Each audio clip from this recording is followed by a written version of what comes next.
Welcome into the week 2 episode of the National Football League podcast and the Betting the Pitch podcast network. I'm your host, Real underscore G Warner, joined by A underscore Schnicker. He started out 1-0 on his best bets to start the season. Unfortunately, mine was a loser. So we were 1-1, but a good start for A underscore Schnicker. And now it's our favorite week of the year where everyone overreacts to week 1 and we underreact / we come in with a steady mind, and then we figure out who we're going to win on this weekend. Is that how you're feeling? Yeah. Yeah, I feel good. I wish we should have we talked about just going under in every single game. We should have done that. Shoulda, woulda, coulda. Coulda, But I woulda, feel great. shoulda. Yes, Whatever. yes, yes. It's always easy to make the bets after you see the result. And I'm trying my best not to let myself feel bad about those sort of things. We've Yeah. got 6 games to talk about. And part of my strategy of just watching everything from the beginning is that I feel like if you don't really know what happens and you saw a result, it really makes you, especially in baseball, a little bit different in the NFL. But in baseball, I feel like it makes you go, oh, yeah, well, that team won today, so they should win tomorrow. And I wonder if that's kind of a similar situation where we have one weekend of football that's somehow stretched from Thursday all the way through Yeah. Monday with multiple games on each day, it seemed, except for Saturday. But I guess that was a college football day. Anyway, I just think there's a lot to still be learned throughout this season. We got 6 games we're going to talk about. All of the, I guess, standalones: Thursday, Sunday, 2 Mondays, and then we get one pick from A underscore Snicker, one pick from the Real underscore G Warner, and then we will give you best bets end of show. If you're listening to Apple Podcasts or on Spotify, please leave a 5-star review. It's called Betting the Pitch. If you're on YouTube, subscribe at the Real underscore G Warner. And of course, if you're on Instagram, you can get new and every week updates of our Guillotine League until all heads are chopped off. Though the one loser this week didn't really love being called out in front of everyone, It's unfortunately. okay. He'll be all right. I think he'll be I all did. right. I survived, and I appreciate the video. That was a great video. At this point in this, and you're just trying to survive at this point of Guillotine League. It's it's like it's truly in Survivor, right? Like the first couple weeks, kind of what you're talking about, where every reaction podcast, whatever you listen to, is like whoever lost, whichever teams lost this last week are terrible. There's no point, just call the season off, and then everyone who won is spectacular. Like football is such a small sample size sport that you can't underreact to what you see, but it's so easy to overreact. And my strategy for Survivor is just like avoid the very popular, obvious choices for the first couple weeks until you get a feel for what you're seeing. That's what we're at with the Guillotine League, man. I'm Well, just proud to survive, though. we got plenty of survival tactics coming up on this episode. So we'll start on Thursday with the Washington Commanders 3.5 point underdogs to the Green Bay Packers.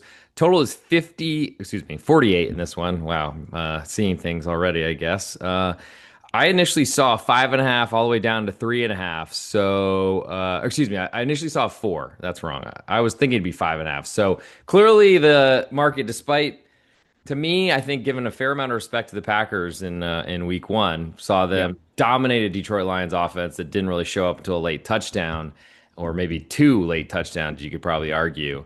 Why are the Commanders only 3.5 point dogs on the road to Green Bay after on a short week after such an incredible performance from the Hmm. Packers against a Super Bowl contender, while the Washington Commanders beat the worst team in the league?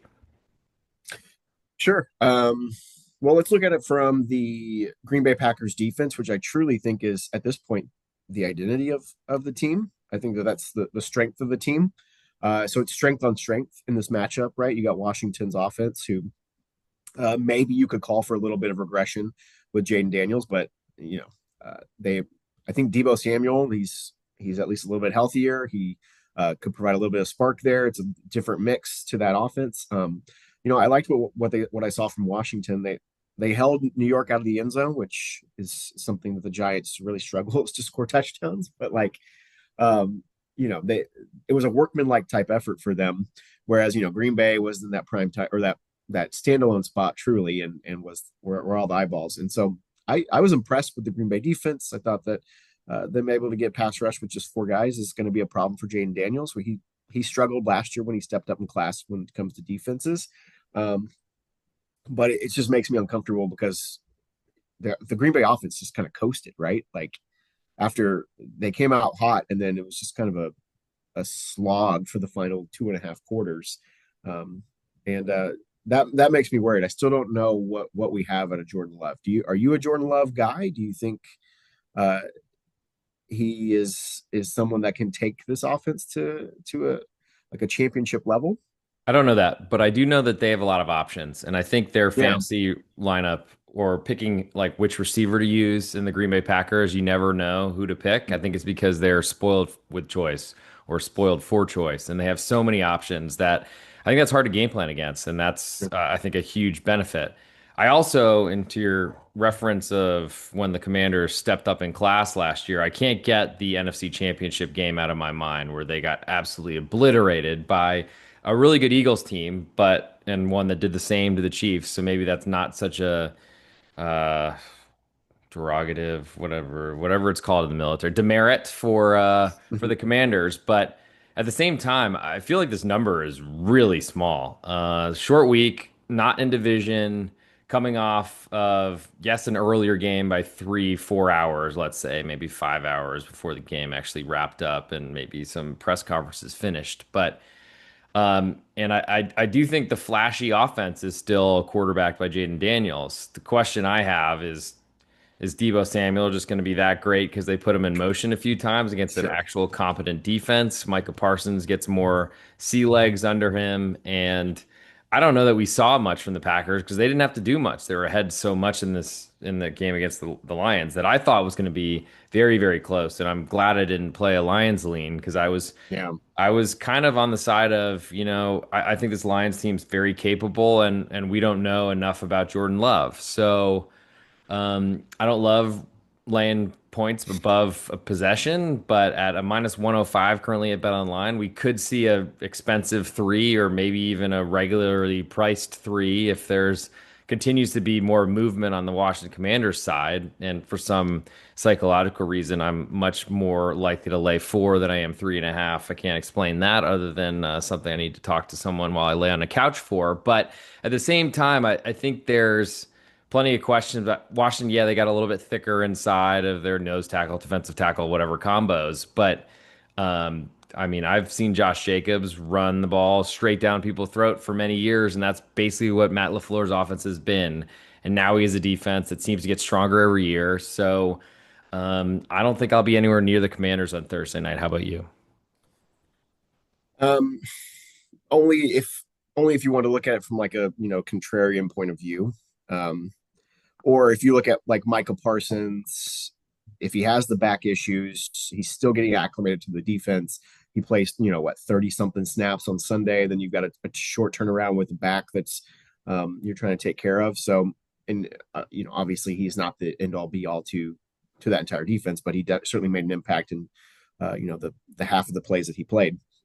So yeah, the contrarian part of that would be the only thing is saying, oh, I'm able to get a really good offense above a field goal against really like the talk of the league, you know, team. But at this point, I'm still gathering information, still assessing like where we're at.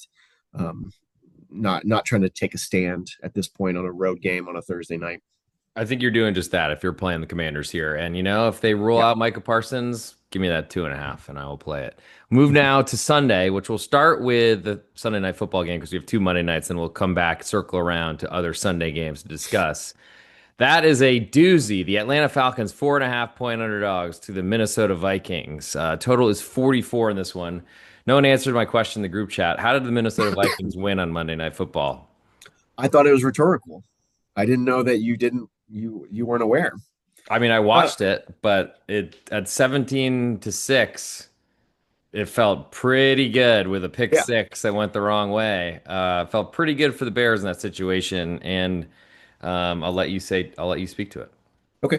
Um, I mean, I think the Vikings, obviously, JJ McCarthy has been what has sparked the attention after the game, and he was great.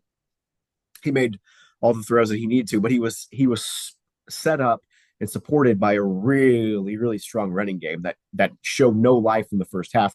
The offensive line got the push. Christian Darrisaw, who's still out as their left tackle, I'm forgetting the backup, but he actually was pulling his weight and was able to give McCarthy some time in the pocket.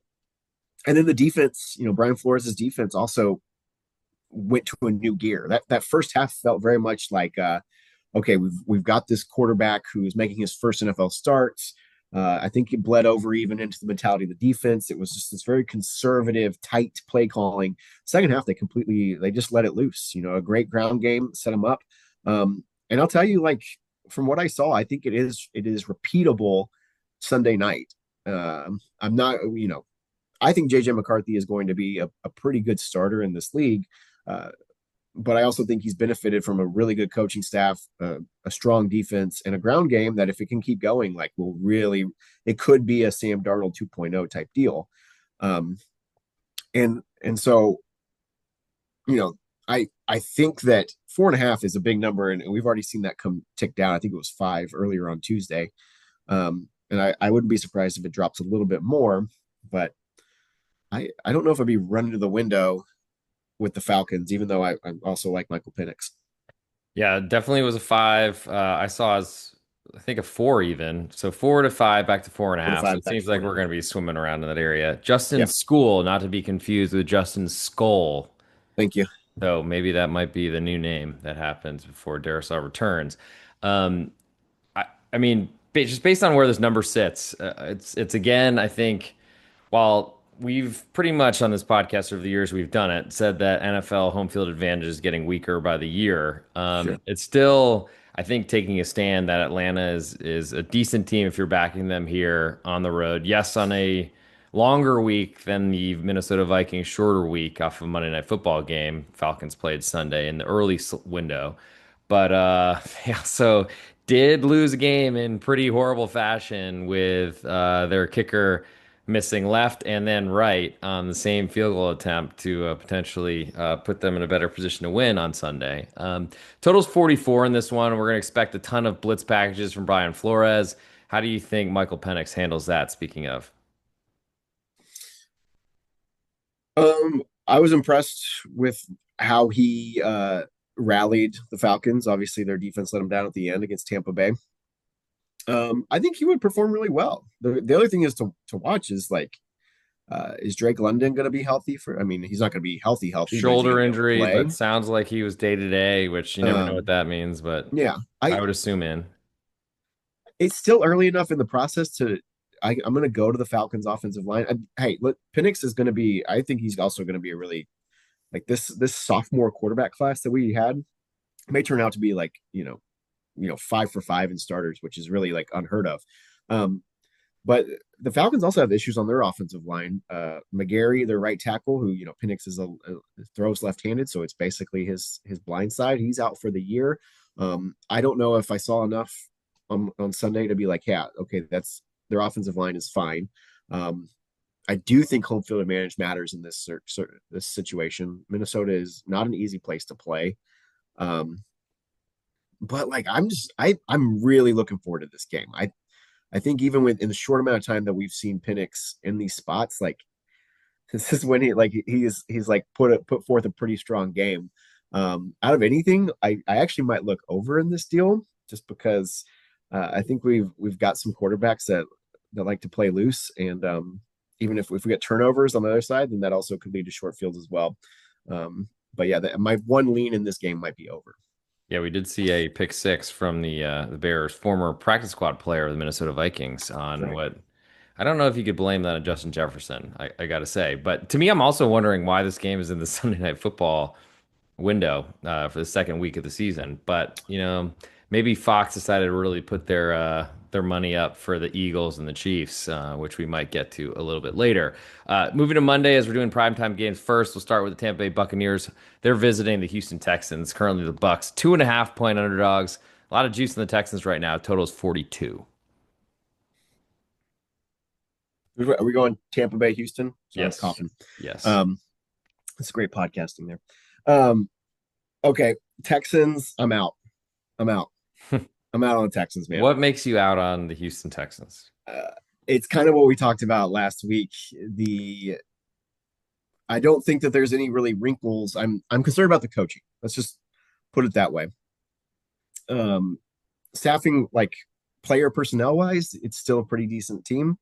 Um, I'm really worried about the coaching. CJ Stroud has, I think everyone was just assuming that he was going to bounce back after his second year. Uh, I'm not so sure about that. I don't love this defense anymore. I hate that they don't use any sort of pressures, that they don't really even create multiple looks in terms of that. It's very like just base defense. Um, yeah, I'm not about it, man. Do you have something that could make me be interested in the Texans? I was asked a couple times on Sunday if Nico Collins was playing, so that's probably not a good sign. I think I'm I mean, Los Angeles Rams defense has not exactly been known as 85 Bears for, I don't know, it feels like a decade ever since they won the Super Bowl because they were trading picks left and right to try to get that big Lombardi trophy in their home offices. It seemed to work out fairly well, but I'm a little surprised why the Texans are a 2.5 point favorite in this game with more juice on the Texans side as well. I was far below 3 on this one. I was thinking that this might be around Pick'em, maybe Texans -1. Not a huge difference in numbers. I did see a 3 earlier today. We're now down to 2.5, but still pretty expensive. Do you think that 3 comes back on the Bucks? Because they've been pretty popular, at a good run to the end of last season, played fairly well in the playoffs as well. Yeah, it seems like it might. The, Tampa Bay to me was a trendy like sell team because Liam Cohen gone and Baker Mayfield now with his fifth different offensive coordinator in 5 years or whatever it is. Um, Baker looked pretty. I mean, Baker looked pretty good on Sunday. Um, I think you might get a 3 again. It looks like that way. I mean, you could buy up right now. I wouldn't recommend it at this time. I mean, but yeah, I it's just so it's so tough. This is the prime like overreaction, underreaction game that we're literally talking about. Tampa Bay gets a win on the road, back to back road games for that crew. Houston goes out to the West Coast, looks lifeless.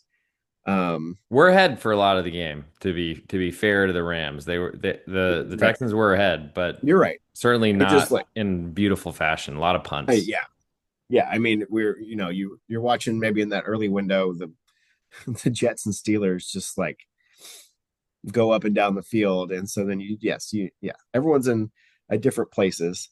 Um, yeah, but I'm not going to be backing the Texans. This feels like a spot where like, hey, what's wrong with this line? What's going on here? Why are my numbers so far off? Um, it's okay. It's okay.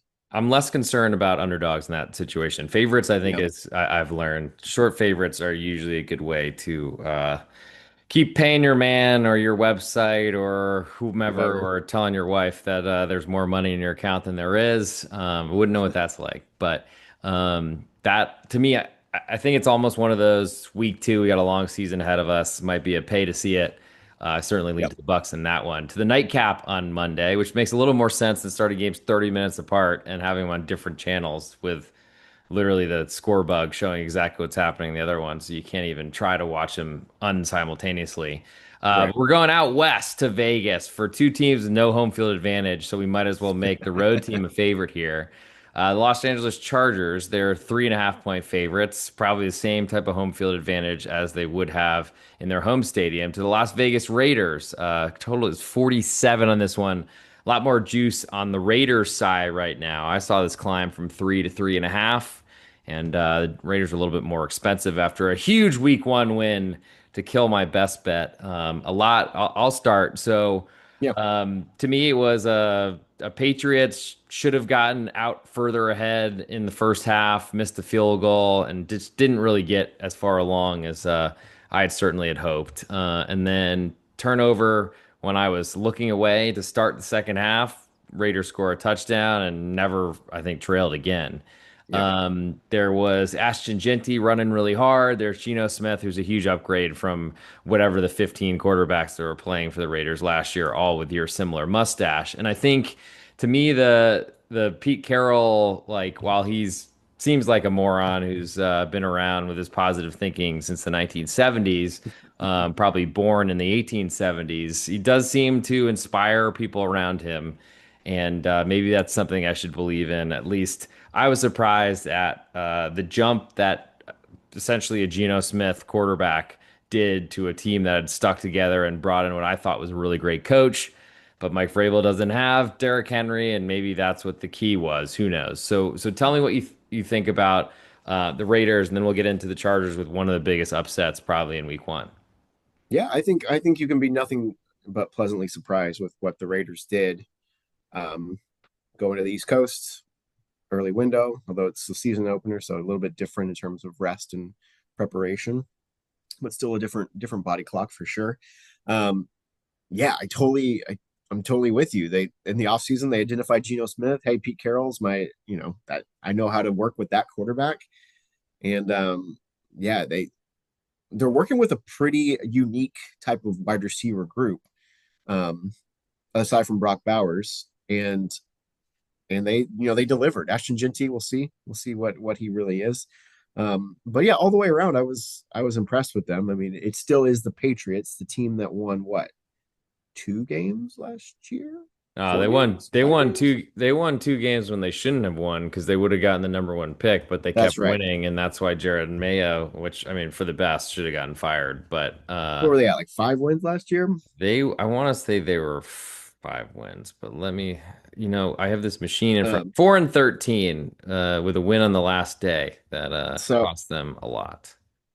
so that's still where we're at. Like they won a game on the road. Good, great. They're still against a team that is with a new coach and still finding its way. Um, I understand they also have a new coach.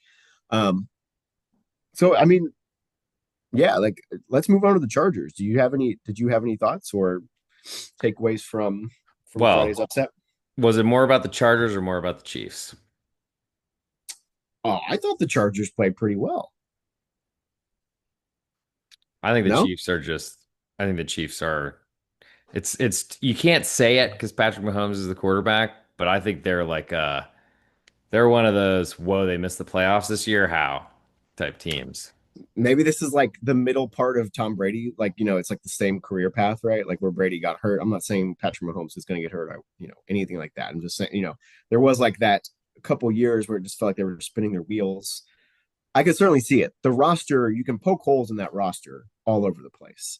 And that's what happens, right? When you've got to pay all these guys, you're stuck in a salary cap. There are so many holes in that roster. I don't even know like if you can spot them. There's Right. one solid quarterback and head coach.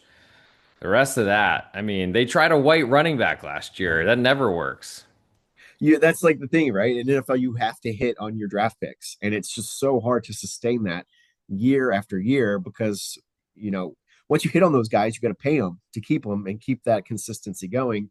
And yeah, I don't know. They might have the worst wide receiver group with if Xavier Worthy is out for he might be out for 3 4 weeks, maybe a month, whatever, or a year, or the whole season. I mean, um, like without him, that poor Mahomes without anything to. I mean, I'm putting in $1,000 bids in our guillotine for Juju Smith-Schuster at this point. So, I was like, I no, that when I saw him catch a pass, I was like, oh, that's got to be someone else. And they're like, oh, a first down to Juju Smith-Schuster. I'm like, that guy's been washed up since like he was making NCAA football commercials before the series came back, I feel like.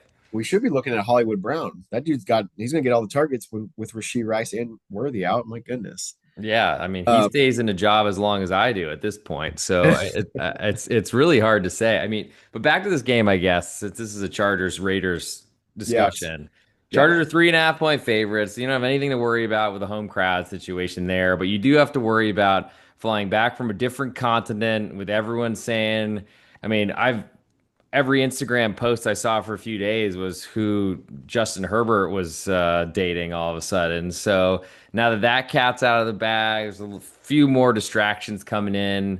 And I mean, Harbaugh's an awesome coach. That's no doubt. But I feel like these two guys know each other fairly well. Given 3.5 on the road feels like a lot, even if it's a neutral site game. I'm glad you said that because I just remember like the USC Stanford drama between these two. The Seattle San Francisco times, I Seattle, San think, right? Francisco, like I they have mean, they decades. follow each other. you remember though, like Stanford beat up on USC that year, and they go to midfield, and Pete Carroll goes, "What's your deal, bro?" That's how they shook hands. Yeah, yeah. That was it's Oh, about as it's the angry as best. Pete Carroll gets. It's probably why he's like 75 years old and still coaching NFL, Man, it looks great. not in a He's just home somewhere. fountain of youth somewhere.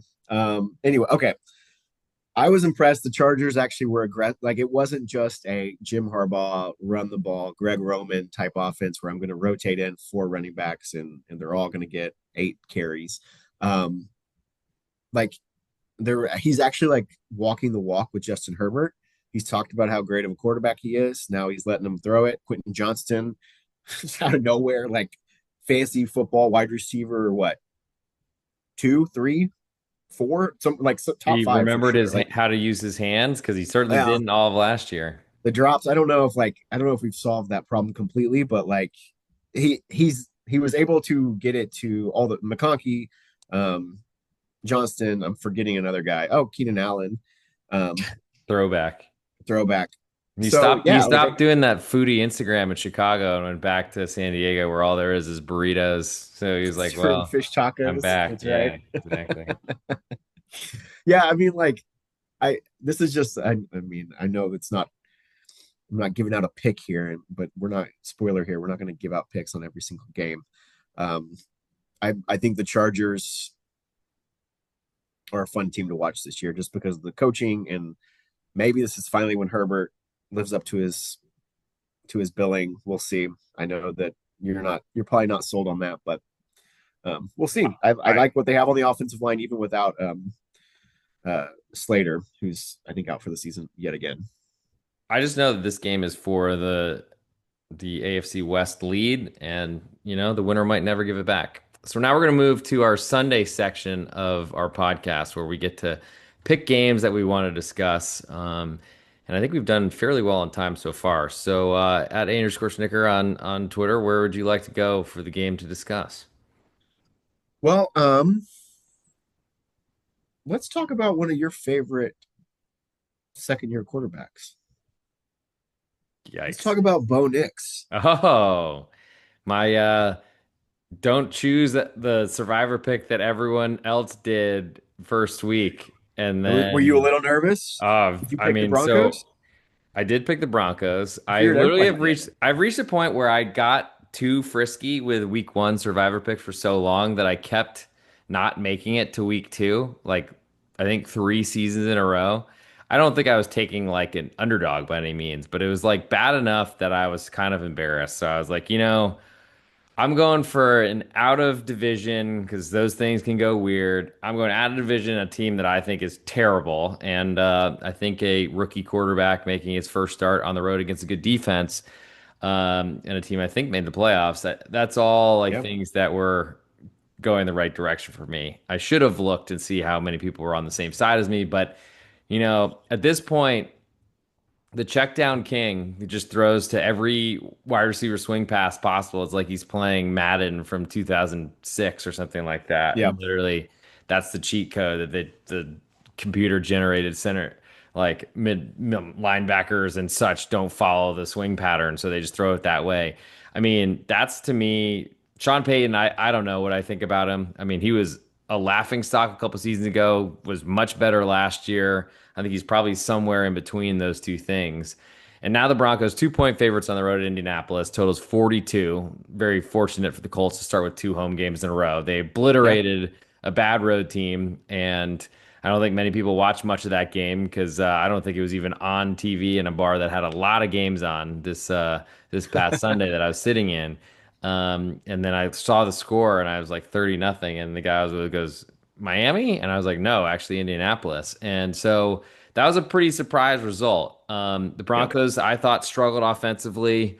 Maybe the Titans defense is good, but I think it's a lot that the Broncos are still pretty shaky offensively. A late touchdown from Cortland Sutton made things a lot easier. I think Evan Ingram got hurt, and there's other questions about how the Broncos are going to move the football. So road favorites to me is the one truism of any sort of betting sport you do, any podcast you talk about. That's not where I want to be. So to me, it's more about do I believe in the Colts and what they did in their opener at home to Miami? And I don't know that we can say that after 1 week. What do you think about this one? Yeah, I think that this is again one of those just massive overreaction type performances. Um, I think Indianapolis knew exactly what was coming with Miami, and I think that may be something to monitor. I'm not about just the more uh, get the ball out quick type style of offenses. Um, I'm Indianapolis was ready for those types of throws, and it was clear like Tua was rattled. They were cutting off those boundary plays with Tyreek Hill and Waddle, and he had nowhere to go. And so, yeah, it was really really ugly. I don't know if every team's going to be able to accomplish that, but I do think the Colts defense, Lou Anarumo from the Bengals, pretty wide reactions to him. Like it's either oh masterpiece or what is going on. So I think that like the floor is definitely higher with the Colts defense, and I think Daniel Jones probably actually let's just take out defense. Just say the Colts floor is higher in general. Daniel Jones makes it a little higher, and the defense is better. Um, Dan Anthony Richardson, you're saying than not Anthony more than Bo Richardson. Nix. Okay. Okay. No, no, no. I mean, I I was just not impressed at all with what Denver did. It was such an ugly game. Um, and actually, like I would expect them facing a rookie quarterback making his first start on the road at altitude. Usually, like these first few games, like in Denver, it's it's just play Denver and don't turn back because you've got teams that are still getting into conditioning. Um, so I'm kind of there with you about the Broncos. Obviously, I'm not. Yeah, I'm not going to be playing a road favorite in this spot.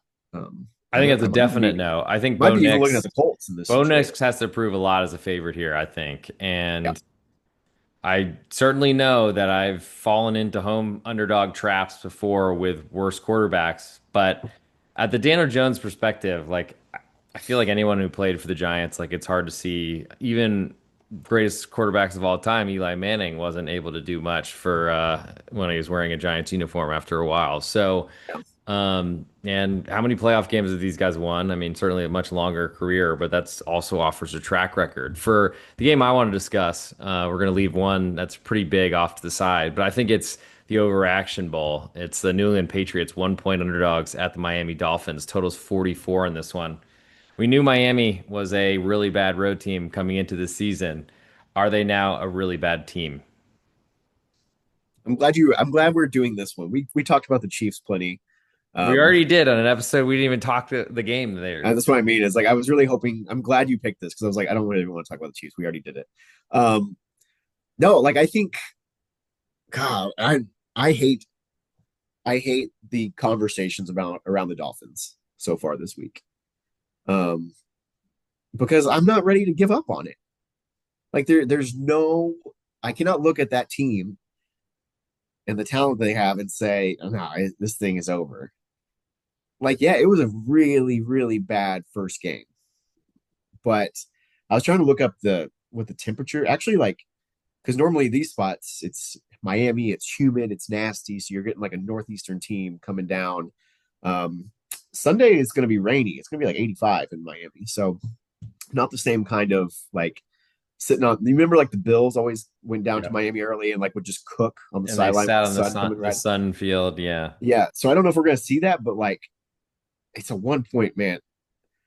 There's got to be at some point where you hit the brakes and say, okay, what are we doing here? Miami's a 1 point favorite at home with that team against a Patriots team that may be really good. And I'm not, I'm with you on the variable covering stuff, but like this is game two of the regime. Let's let him build the ship before we jump on. What do you think?